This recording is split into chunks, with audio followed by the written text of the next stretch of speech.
Hi అండి. అందరికీ నమస్కారం. శ్రీ వరదరాజ స్వామి వారి బ్రహ్మోత్సవాల్లో 7వ రోజు జరిగిన విశేషాలతో మరోసారి మీ ముందుకు వచ్చాను.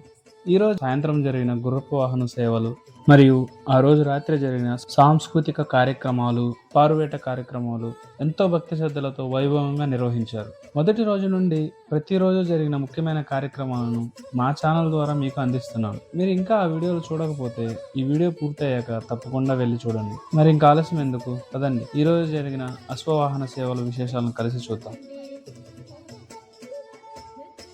వెంకటాచలాధీశం శ్రియాధ్యాసితవక్షసం శ్రుతచేతనమందారం శ్రీనివాసమహం భజే.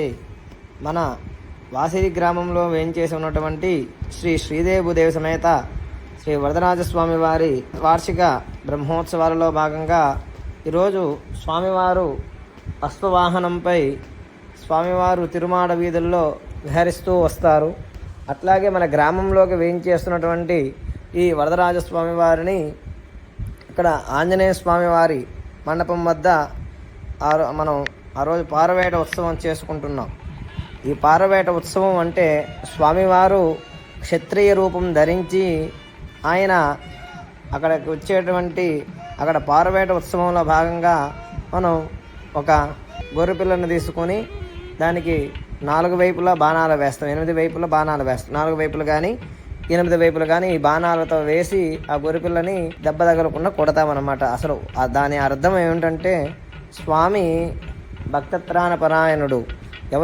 మనం భక్తులు ఎవరైనా సరే కష్టాలు వచ్చినా ఆపదలు వచ్చినా లేదా స్వామిని స్తుతించినా స్వామిని తలిచినా అక్కడికి పరుగున వస్తాడనమాట. స్వామివారు ఈ యొక్క ఉద్దేశం ఏంటంటే అశ్వవాహనం మీద వచ్చేటప్పుడు ఆయన క్షత్రియ ధర్మాన్ని అనుసరిస్తూ ఖడ్గాన్ని పట్టుకొని వచ్చి అక్కడ ఉండేటువంటి తన భక్తులను రక్షించడానికి దుష్టశక్తులను నాశనం చేసేటటువంటి తత్వాన్ని ఆయన చెబుతున్నాడు అనమాట. తన భక్తులను రక్షించడానికి ఆయన ఆ గుర్రం మీద వచ్చి, అందులో అది ఎటువంటి గుర్రం, తెలుపు రంగు ఉన్నటువంటి గుర్రం, శ్వేతాశ్వం అంటాం. అది ఆ అశ్వం ఏంటంటే మనకి మంచిని ప్రసాదిస్తుంది. ఆ అశ్వ దర్శనం అయినా మనకి మంచిని ప్రసాదిస్తుంది అనమాట. అశ్వం మీద ఉన్నటువంటి స్వామిని దర్శించుకున్నట్లయితే మనకి శుభం కలుగుతుంది. అటువంటి ఆయన మనకి అశ్వం మీద వచ్చి పారవేట ఉత్సవంలో ఆయన మనందరికీ ఏం తెలియజేస్తున్నాడంటే మనందరికీ ఆయన అండగా నిలిచి ఉంటానని, మనకి ఎటువంటి సమస్యలు వచ్చినా సరే స్వామి యొక్క అనుగ్రహం చేత, స్వామివారి యొక్క ఆయన కరుణా కటాక్షాల చేత మనకి ఎటువంటి సమస్య అనేవి లేకుండా, ఒడిదుడుకులనేవి లేకుండా స్వామి యొక్క అనుగ్రహం చేత మనలందరినీ కూడా ఆయన రక్షిస్తానని మనకి చెప్పకనే చెబుతున్నాడు అనమాట ఈ అశ్వవాహన దర్శనం ద్వారా.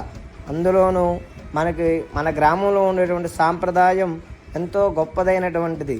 ఈ అశ్వవాహనంతో మనకు జరిగేటువంటి ఉత్సవాలు పరిసమాప్తం అవుతాయి. అందులోనూ ఈ అశ్వవాహనం మీద స్వామి వచ్చినప్పుడు అందరూ మనం ఆ స్వామిని చూస్తూ తిలకిస్తూ ఎంతో మురిసిపోతుంటాం.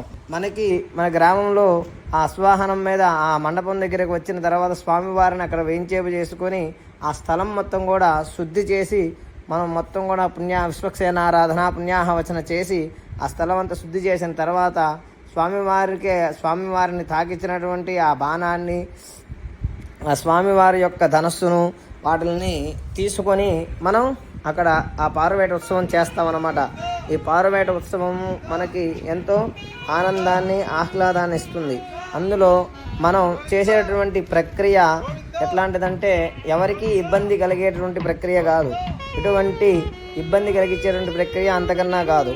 కాబట్టి స్వామి మనకి దీని ద్వారా మనం అర్థం చేసుకోవాల్సింది ఏంటంటే స్వామి మనకి శిక్ష వేసినప్పటికీ కూడా మనకి దెబ్బ తగలకుండా స్వామి శిక్ష వేస్తాడు. అది మాత్రమే మనం గ్రహించాలి. శిక్ష వేస్తాడు ఆయన, ఎవరినైనా సరే శిక్షిస్తాడు. కానీ మనకి ఆ రోజు మనం ఏం చేస్తున్నాం, బాణం వేసినప్పుడు గొర్రెపిల్లకి దెబ్బ తగలకుండా బాణం వేస్తాం. అంటే దాని అర్థం ఏంటి, స్వామి మనం శిక్షించినప్పటికీ కూడా మన తప్పులు చేసినా, తెలిసి చేసినా తెలియక చేసినా, మనం చేసేటటువంటి తప్పులున్నా సరే స్వామి శిక్షించేటటువంటి ఎట్లాంటి స్వభావాన్ని, స్వామిని నమ్ముకుంటే ఎట్లాంటి స్వభావంతో శిక్షిస్తాడు స్వామి. మనకి దెబ్బ అనేది తగలకుండా ప్రశాంతంగా తక్కువగా అంటే చిన్న దెబ్బ తగిలేలాగా స్వామి శిక్షిస్తాడు. స్వామి ఎవరిని వదిలిపెట్టడు. శిక్ష విధించడంలో ఆయన ఎవరిని వదిలిపెట్టడు అనమాట. శిక్ష అనేది ఎవరికైనా సరే తప్పదు. కానీ ఆయన ఎట్లా చేస్తాడు, మనకి స్వామిని నమ్ముకున్నాం కాబట్టి స్వామి మనకి దెబ్బ తగలకుండా మన శిక్ష అనుభవించేలా చేసేటువంటి తత్వాన్ని మనకి స్వామి ప్రసాదిస్తాడు. కాబట్టి ఈ పారువేట ఉత్సవంలో స్వామివారిని చూసి దర్శించి స్వామివారి యొక్క అనుగ్రహాన్ని అందరూ పొందగలరని అందరికీ తెలియజేస్తూ ఓం శ్రీ వరదరాజ స్వామినే నమః.